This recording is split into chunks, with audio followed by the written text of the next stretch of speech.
everyone. Next chapter, chapter 9. They're back at the hotel, or they've just arrived back at the hotel after exploring Whitby. They got back in plenty of time for tea, which was eggs, chips and sausages, with Swiss roll and ice cream for pudding. Afterwards, everyone went upstairs to put on tracksuits and trainers. Mrs. Marriott was taking them for a game of rounders on the sands. Lisa would be missing out because of the apology she had to write. You remember back, why is it that Lisa's writing apologies? Gary Bazard's room was one floor below Fliss's, number 7. When she came down the stairs, he was standing in the doorway showing something to a group of his friends, who were all making admiring noises. As Fliss passed, he called out, "How about this, Fliss?" She glanced in his direction. He was holding up the biggest stick of rock she'd ever seen. She didn't like him much and would have loved to walk on with her nose in the air as if she's not interested at all. But the pink stick really was enormous, nearly a metre long and about 4 centimetres thick. She stopped. "Where the heck did you get that from?" she asked, in what she hoped was a scornful voice. "Shop, on the quay, £1.50. No one saw me because I stuck it down my jeans leg." His friends gasped and chuckled at his daring. Fliss pulled a face. "You're nuts. £1.50 wouldn't give you 50 pence for it. You wouldn't get the chance. It'll rot your teeth, so there. You're only jealous. I am not. I hope Mr. Hepworth catches you and hits you on the head with it." It was a good game of rounders. It was more fun than it might have been because the tide was coming in and the strip of sand they were playing on grew narrower and narrower. I know I've been at the beach and the tide's been coming up, and gradually as the tides moved up, you've had less and less beach to be on. It is quite exciting, isn't it? People kept hitting the ball into the sea, and some of the fielders had to play barefoot so that they could retrieve it. Finally, the pitch became so restricted that play was impossible. They wrapped up the game, retreated to the top of one of the concrete buttresses which protected the foot of the cliff, and sat while watching the tide come in.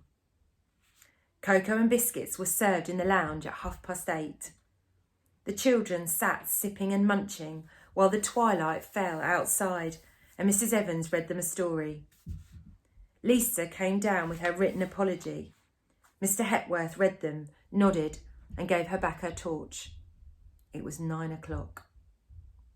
Bedtime.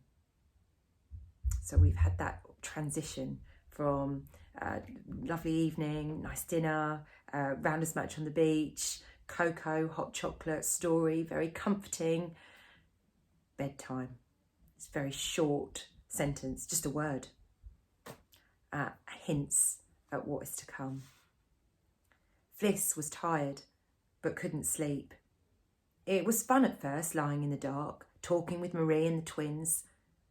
But one by one, they drifted off to sleep, and she was left listening to the muffled voices that rose from the boys' room below.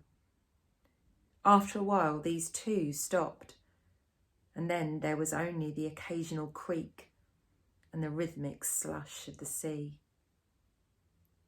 She lay staring at the ceiling, waiting for her eyes to get tired. If the lids grew heavy enough, they'd close and she'd drift off. She wouldn't even know she was lying in the dark. And when she woke up, it'd be morning, and the first night, the worst night, it'd be over. Phantom lights, imaginary lights, swam across her field of vision, lazily like shoals of tiny fish. She watched them, but they failed to lull her, and presently it came to her that she'd have to go to the bathroom. Where's the bathroom? Across the hall. She listened. If someone else was awake somewhere, it'd be easier. A boy on the floor below, perhaps, or one of the teachers. She looked at her watch. 23:56. 4 minutes to midnight. Surely someone was still about. The Wilkinsons looking up for the night. Mr. Hepworth making a final patrol. silence. In all the world, only Fliss was awake. She listened to the steady breathing of the other 3 girls. Why couldn't one of them have been a snorer? If someone had been snoring, she could have given them a shake. A policeman going by outside would have been better than nothing. His footsteps might make her feel safe. But there was no policeman. There wasn't even a car. The bed creaked as she sat up and swung her legs out. She listened. Nothing. The steady breathing continued. She hadn't disturbed anybody. Perhaps she'd have to put the light on to find the door. That would wake them. But no. There was moonlight and the curtains were thin and she could see quite clearly. It would be most unfair to wake them with the light. She stood up and crept towards the door. There was sand in the carpet. A floorboard creaked and she paused hopefully. One of the twins stirred, mumbling, and Fliss whispered, "Maureen! Joe!" But there was no response. She opened the door a crack and looked out. The only illumination came from a small window on the half landing below. It was minimal. She could make out the dark shapes of the doors, but not the pattern on the carpet. The air had a musty smell and felt cold. Just reflect on some of that description that you've heard there. The musty smell, going back to the dream. The coldness, again referring back to how she described the temperature in her dream. All the little details that you're being given, just building up that suspense. As she hesitated for a moment in the doorway, peering into the gloom and listening, she became aware of a faint sound. The snuffling, grunting noise of somebody snoring beyond the door of room 11. She found it oddly reassuring and crossed the landing quickly in case it should stop.